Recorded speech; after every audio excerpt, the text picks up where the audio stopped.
moving on, Sonny, I want to ask you, it's either a yes or no question because I don't think it's been publicised or nobody really knows. Are you still signed to Frank Warren?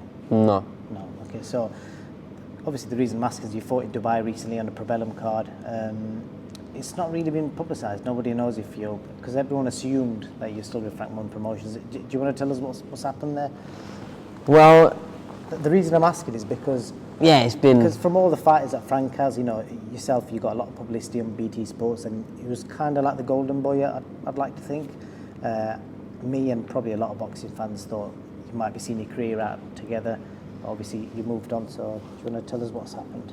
No, Frank's a hell of a promoter, to use the metaphor. And he did very good by me. He did great by me.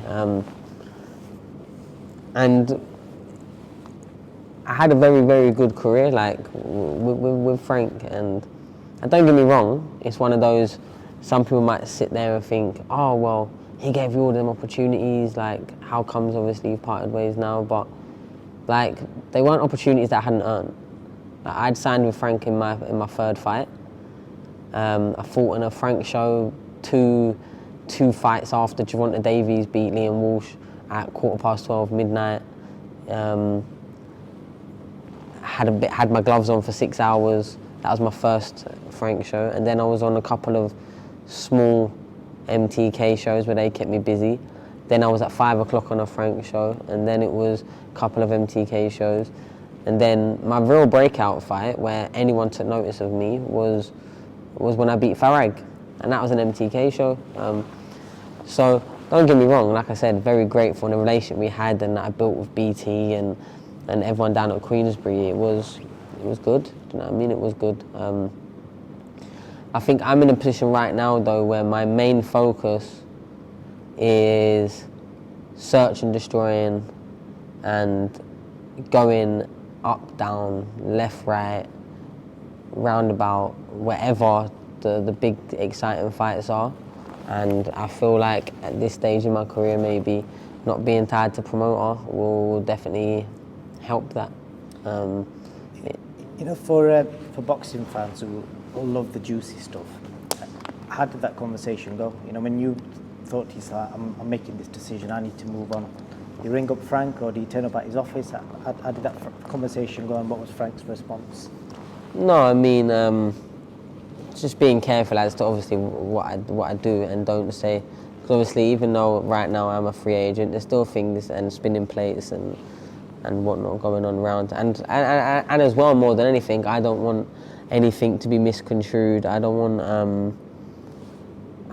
want anything to tarnish a good relationship, because this isn't even for a second to suggest that Frank might not be steering my career in the near future. Do you know what I mean? It's just one of them ones. It's look, boxing is a business. Frank knows that. There's no animosity, no personal. I mean, the first time I'd seen Frank in a while, even after the Mama fight fell through with the injury, that card got pulled, and then now my next fight wasn't on a Frank show, and all that jazz. When he seen me at the Linden Yard card, he put his arms out, gave me a big hug, asked me how I was, and and had a little chat. He even spoke directly seconds after Linden got stopped.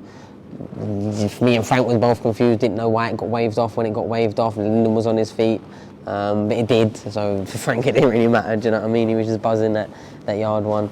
But like I said, no animosity. I've got a lot of respect for Frank, and he knows that.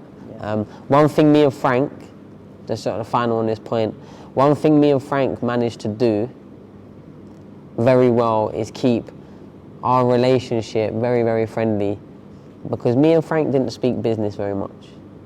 You know what I mean? It was done through third parties. Yeah, but that's the way I like to do business, because why have managers, why have trainers, why have advisors if you're not going to use them? Like, you're throwing a percent away, basically. Like, if you don't trust that they're like the best, then you're just throwing percents away for no reason. But like I said, it was nothing personal. It was nothing.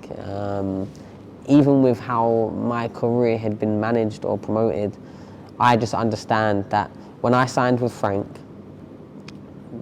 right at the time, he might not be seen as the premier promoter to a lot of maybe boxing fans, and Eddie was maybe in Britain, but I understood the opportunities that I felt like I could make with Uncle Frank.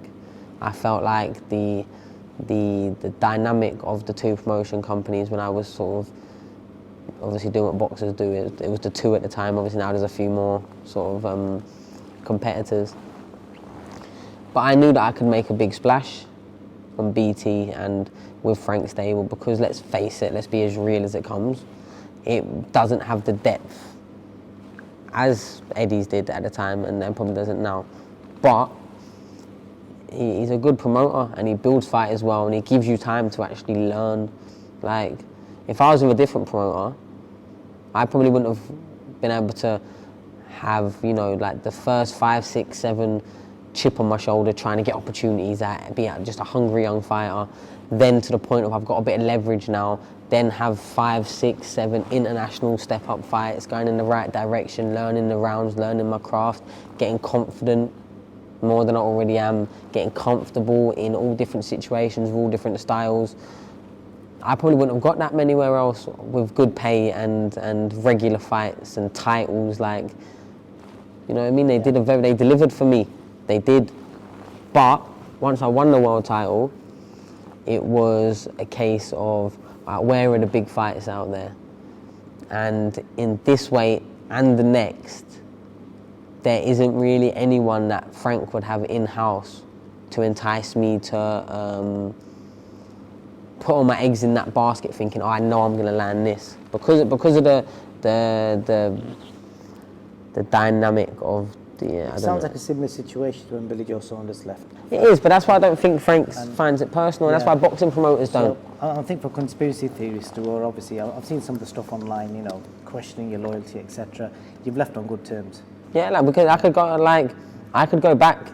There could be an offer come through from BT, from Frank Warren, that would get read, would get watched. You know what I mean? It's not like it's nothing that. One thing that people who are good at the business of boxing understand, that where there's good intentions and there's logic applied, you're not bad people. The amount of times promoters have shelved a fighter because they don't make business sense no more, or they lost belief in them, or they've whatever to one too many times. The amount of times a fighter is just lost and now it's nowhere really well else you can go from here. Like, and contracts ripped up left, right and centre.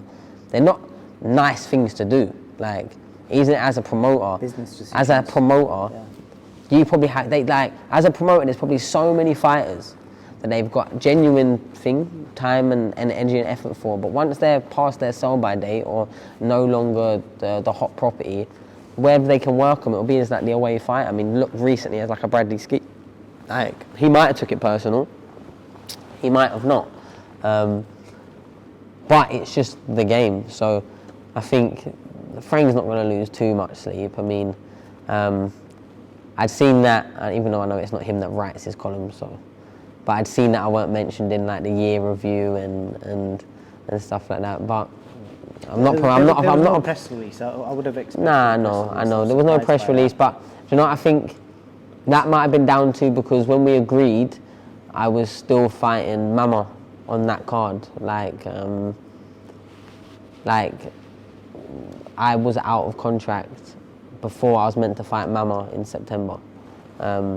And like I said back then, and I'm saying now, there weren't no foul play in that. I wanted that fight then, because I wanted to fight in September and then fight at the end of the year, and then go on to this big year that I've got planned. Do you know what I mean? And talking of the big year you've got planned, the other promoter, Eddie Hearn, is there a possibility if Eddie puts an offer on the table, a 3-fight deal for you to potentially fight Julio Cesar Martinez, because obviously he's fighting on, you know, the zone? Is that something that appeals to you? Could it happen? It definitely could happen. Would you sign with Eddie Hearn, or would you prefer to be a free agent? And you know what? I'll be perfectly real. And it's not that I wouldn't sign with Eddie, because obviously Eddie's probably the premier boxing promoter in the world, if not around there. Do you know what I mean? So, but I don't know. I've always kind of seen Eddie as the other side. And especially whilst he's holding the WBC champion, and it's all like, what's it in Star Wars? It's like the evil empire, do you know what I mean? That's how I'm looking at it right now. That People switch sides. people switch sides, and sometimes it's better the enemy you know, do you know what I mean? But, I don't know, I've always seen him as sort of the other side. Good promoter. But I don't know. I want the Martinez fight, and I would fight him anywhere. Probably half the reason why I don't want to get locked into a promoter that won't let me go over there or be taking the percentage, you know what I mean, of a big purse. But yeah, I can't lie, I've always sort of seen Eddie as the Sith Lord.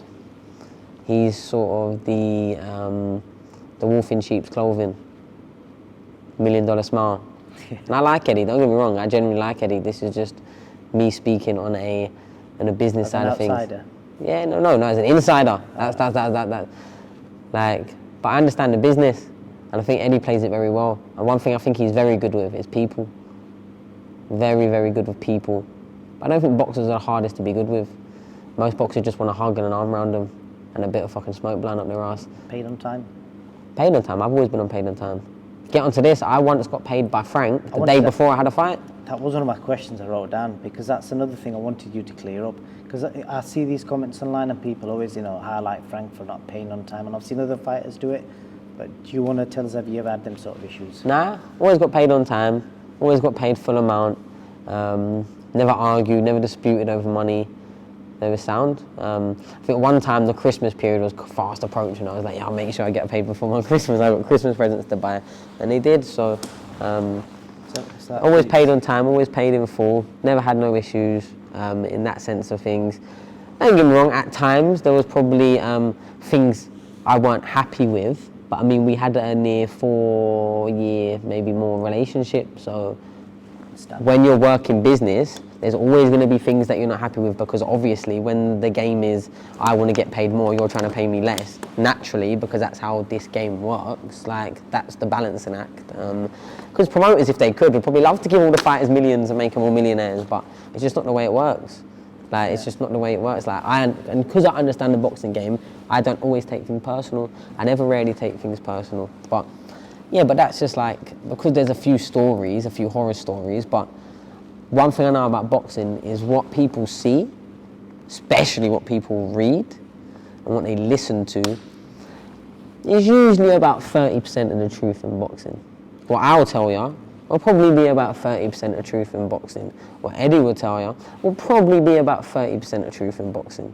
Everything else is 30-40% rumour mill, and then 30-40% people on Twitter fucking saying whatever they want. It's good to clear stuff like that, because you read a lot of comments about Frank, and I think people forget the work he's done in boxing, and I think it needs highlighting that you've obviously had no issues. Yeah, I think the general consensus is, if you're a boxer, especially at a certain level, unless you're going to be a blue chip fighter for Eddie, there's more money over with Frank. I think that's always been the consensus for a lot of fighters.